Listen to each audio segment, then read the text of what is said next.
लेकिन ये कांग्रेस के लोग ये छोटी छोटी बातों में कहीं न कहीं समाज को तोड़ने का षड्यंत्र इनके पास प्लान हमेशा बना रहता है। पूरी बंगाली कल्याण समिति के नाम पे गदरपुर के विधायक अरविंद पांडे फिर एक बार विवादों में घिर गए हैं।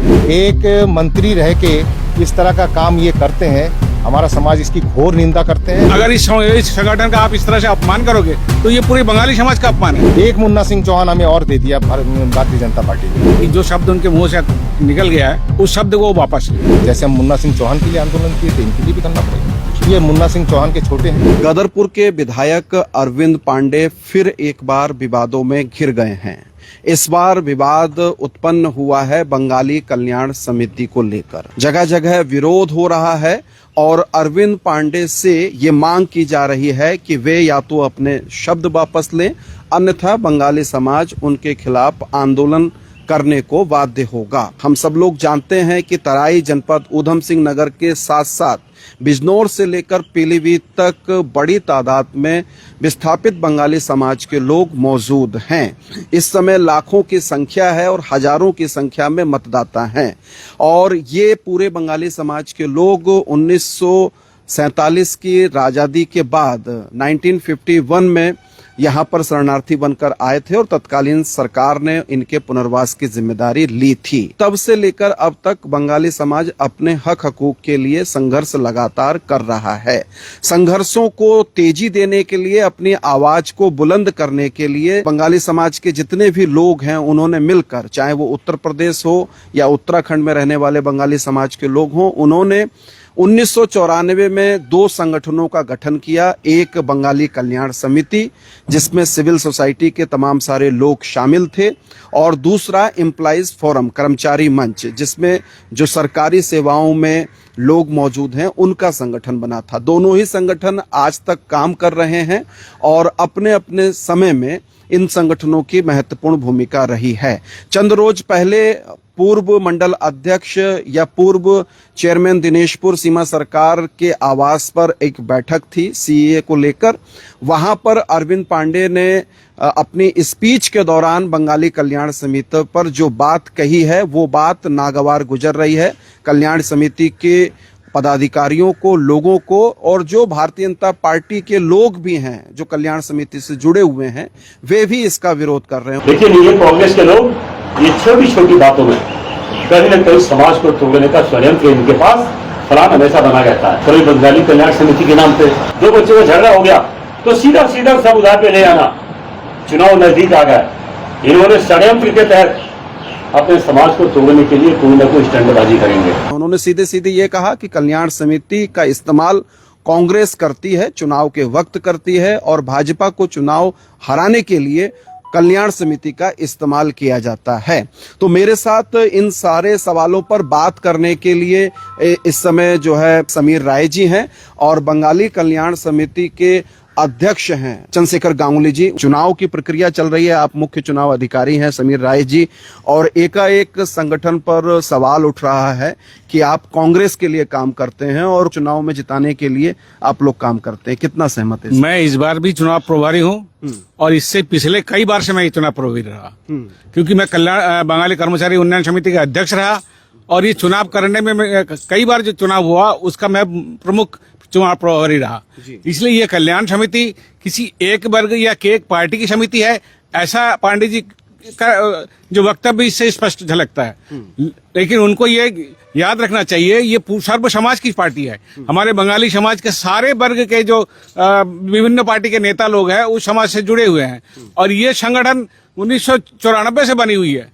इसको इतने मतलब हल्के में ना ले। अच्छा वक्तव्य पांडे जी दे रहे थे, उसका हम समर्थन करते हैं, परंतु कल्याण समिति हमारे समाज को विघटित कर रहा है या कांग्रेस का साथ दे रहा है, ये कांग्रेस की समिति है, ऐसा अगर पांडे जी बोलते हैं तो ये निंदनीय है। चुनाव प्रक्रिया कितनी आगे बढ़ गई है और कब तक आप चुनाव करा लेंगे? ये चुनाव आगामी 14 सितंबर को है, जो रविवार को होना है। अच्छा। और 7 और 8 को नॉमिनेशन है, 12 को नाम वापसी है। और इसमें जो अभी तक नॉमिनेशन नहीं हुआ है लेकिन जो सुनने में आ रहा है, विभिन्न बीजेपी के लोग ही इसमें पदाधिकारी के रूप में लड़ाई लड़ने के लिए आ रहे हैं। अब बड़ी बात यह है कि चंद्रशेखर गांगुली जी मौजूद हैं और करीब करीब 4 साल से बंगाली कल्याण समिति के अध्यक्ष हैं। आप जब अध्यक्ष बन रहे थे तब विघटन हो गया बंगाली कल्याण समिति के बीच में और एक संगठन महासभा बन गया और तब ये बात निकल के आई कि भाजपा के जो नेता हैं, खासतौर पर अरविंद पांडे पर ये आरोप आप लोगों ने लगाए थे कि उन्होंने कल्याण समिति को तोड़ दिया, विघटन कर दिया और बंगाली महासभा बना दी गई। और अब जब आप अपना पद छोड़कर नई कार्यकारिणी को चुनने के लिए जा रहे हैं तब भी सीधा निशाना बंगाली कल्याण समिति पर साधा जा रहा है। देखिए, जब मैं अध्यक्ष बना था उस समय हमारे समाज के लोगों ने शक्ति फार्म, दिनेशपुर, रुद्रपुर, लालकुआ, सितारगंज, किच्छा, खटीमा, ये जगह पे हमारे एक चुनाव हुआ था। उसमें मेरे जो प्रतिद्वंदी को 3 वोट मिले थे। जब वो हार गया, हारने के बाद वहाँ चेयरमैन पति ने उसको माला वाला पहना के उसको भी एक महासभा का नाम देके एक संगठन। चेयरमैन पति कहाँ? दिनेशपुर चेयरमैन पति, यानी कि हिमांशु सरकार जी की बात कर रहे हैं। हिमांशु सरकार जी की बात कर रहा हूँ। उन्होंने एक संगठन का नाम दिया है। नाम देने के बाद बोले इन लोगों को चलने दो और हम अपना करते हैं। उनका मेन उद्देश्य ये था कि वहाँ पे स्थानीय पूर्व विधायक प्रेमानंद महाजन को चुनाव लड़ना था और ये जो फील्डिंग ये लोग वो कर रहे थे वो अरविंद पांडे जी के लिए कर रहे थे कि अरविंद पांडे को यहाँ से अगर चुनाव लड़ाना है और बंगालियों का वोट दिलवाना है तो यही एक कंडीशन है, एक संगठन का नाम दे दें हम और एक संगठन हम तैयार करें जिससे कि अरविंद पांडे के लिए हम फील्डिंग कर सके। हम लोग ना कांग्रेस के हैं, ना बीजेपी के हैं, ना समाजवाद के, ना बहुजन के, ना आम आदमी पार्टी के। हमारा जो संगठन है सारे लोगों का मिलके हमारा संगठन है और सारे बंगाली लोग इसमें जब आते हैं तो अपना पद बाहर छोड़ के आते हैं। वो केवल बंगाली समाज के लोग होते हैं और उन्हीं को लेके हम लोग मिलजुल के एक संगठन बनाते हैं। आप भी कांग्रेस के नेता थे 2021 तक, जब तक आप बंगाली कल्याण समिति के अध्यक्ष नहीं बने थे और बड़े पद पर आप थे महानगर के अंदर। तो आपने कांग्रेस से मतलब प्राथमिक सदस्यता से तो शायद इस्तीफा नहीं दिया मेरे ख्याल, लेकिन अपने पद से आपने इस्तीफा देकर फिर कल्याण समिति के अध्यक्ष की कमान आपने संभाली थी। तो जो अब नामांकन प्रक्रिया में शामिल लोग हैं या भाजपा के नेता जो अध्यक्ष बनना चाहते हैं कल्याण समिति के, वो पार्टी को छोड़ेंगे क्या? देखिए, उस समय मेरे पे जो मेरे सीनियर थे उन लोगों ने ये बोला कि आप पार्टी में पद छोड़ के और पार्टी छोड़ के आपको इसमें आना पड़ेगा। मैंने पार्टी छोड़ा, पार्टी का पद छोड़ा और छोड़ने के बाद मैं ये 4.5 साल में कोई मीटिंग में कोई कहीं भी बता दे कि मैं किसी मीटिंग में गया हूं कि किसी पार्टी का नेतागिरी करने गया हूं। यहाँ हम उत्तम दत्ता जी के लिए कोशिश कर रहे थे जो वर्तमान में राज्य मंत्री हैं और उनके टिकट के लिए कोशिश कर रहे थे। वहाँ हम प्रेमानंद महाजन जी को लड़ा रहे थे। तो हमारे लिए तो कोई सी भी पार्टी नहीं थी। हम उत्तम दत्ता जी को भी जिताते, प्रेमानंद महाजन जी को भी जिताते। और आज अरविंद पांडे ने हमें 4-4.5 साल में काम करने ही नहीं दिया। उन्होंने हर जगह हमारे संगठन का विरोध किया। हमारे लोग जो हैं सनातनी लोग हैं, अरविंद पांडे जी को वोट नहीं डालते हैं। हमारे लोग जो हैं भारतीय जनता पार्टी को वोट डालते हैं। आप देखिए, सितारगंज में भारतीय जनता पार्टी को वोट डाला, रुद्रपुर में भारतीय जनता पार्टी को वोट डाला, गदरपुर विधानसभा में भारतीय जनता पार्टी को वोट डाला। अपने कैंडिडेट को उन्होंने अपने क्षेत्र से हरा दिया। तो अरविंद पांडे जी सोचते हैं कि मुझे वोट डाला, ऐसा नहीं है। भारतीय जनता पार्टी को डाला, भारतीय जनता पार्टी को कोई भी होता वो जीत जाता। अब वो देख रहे हैं कि हमारा संगठन दोबारा से बन रहा है, जगह जगह मीटिंगें हो रही हैं। दिनेशपुर में हर स्कूल में मीटिंग हो रही है, कई जगह जगह पे स्कूल में लोग वहाँ मीटिंगें कर रहे हैं। तो ये इनको लग रहा है कि मेरी जमीन खिसक रही है, इसीलिए उन्होंने कल इस तरह का शब्द किया है कि एक सिख ने अगर जो इंदिरा गांधी की हत्या कर दी तो लाखों सिखों की हत्या बदले में की गई। भाई एक नाथूराम गोडसे ने महात्मा गांधी की हत्या की तो सारे पंडितों ने, सारे ब्राह्मणों ने गांधी जी की हत्या नहीं की। व्यक्ति दोषी है, समाज दोषी नहीं है। लेकिन ये कांग्रेस के लोग ये छोटी छोटी बातों में कहीं न कहीं समाज को तोड़ने का षड्यंत्र इनके पास फलान हमेशा बना रहता है। कभी बंगाली कल्याण समिति के नाम पे 2 बच्चों का झगड़ा हो गया तो सीधा सीधा सब उधार पे ले आना।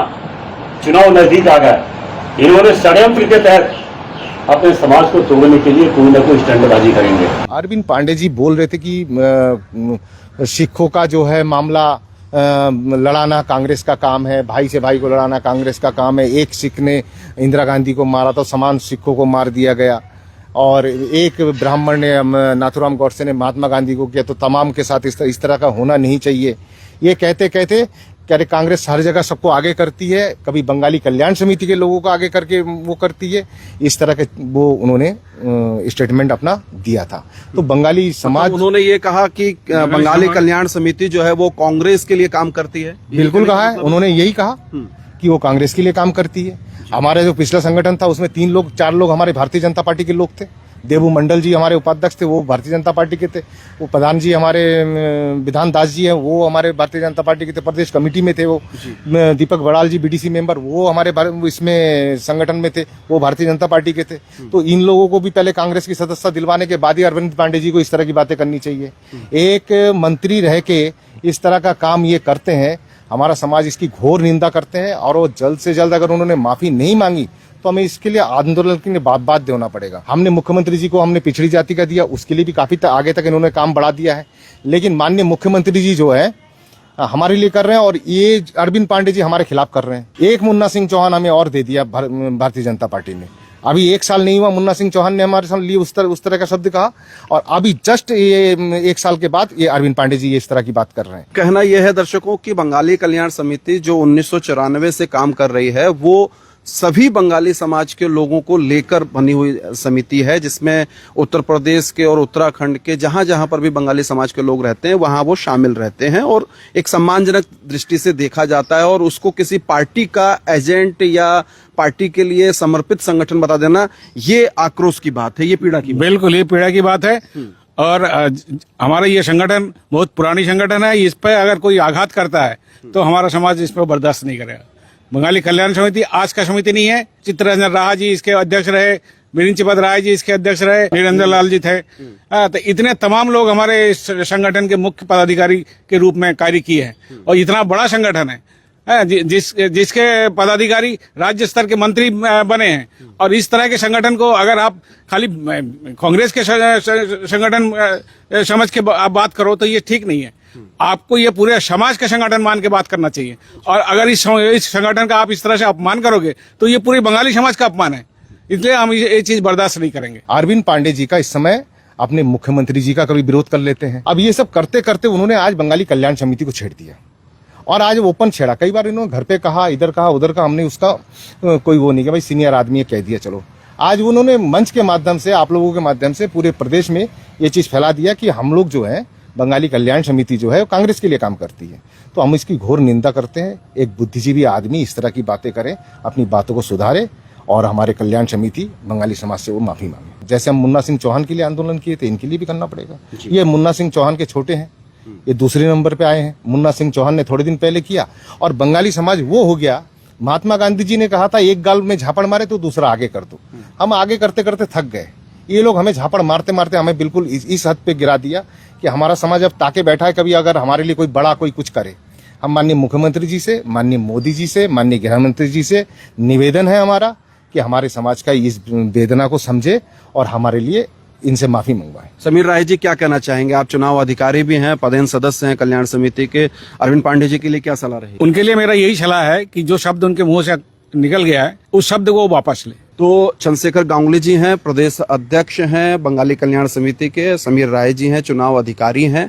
चुनाव बंगाली कल्याण समिति का चल रहा है, लेकिन राजनीतिक तौर पर समिति को और महासभा को उलझाने का काम एक बार फिर से शुरू हो गया है। सेम उसी तर्ज पे जैसा 2021 में 2022 के चुनाव से पहले हुआ था, और अब 27 के चुनाव से ठीक पहले यानी कि 25 में इस पूरे घटनाक्रम को उलझाने का काम हो रहा है। बहरहाल बंगाली कल्याण समिति निसंदेह पुराना संगठन है समाज का। वो किस तरीके से क्या काम करता है ये अलग विषय है, और आगे उसका क्या एजेंडा रहेगा वो अलग विषय है। लेकिन इस समय अरविंद पांडे जी के द्वारा जो ये कहा गया कि कल्याण समिति कांग्रेस को सपोर्ट करती है, उससे क्षुब्ध हैं, उससे आक्रोशित हैं लोग। बने रहिए अनसुनी आवाज के साथ। अनसुनी आवाज के फेसबुक पेज को फॉलो कीजिए।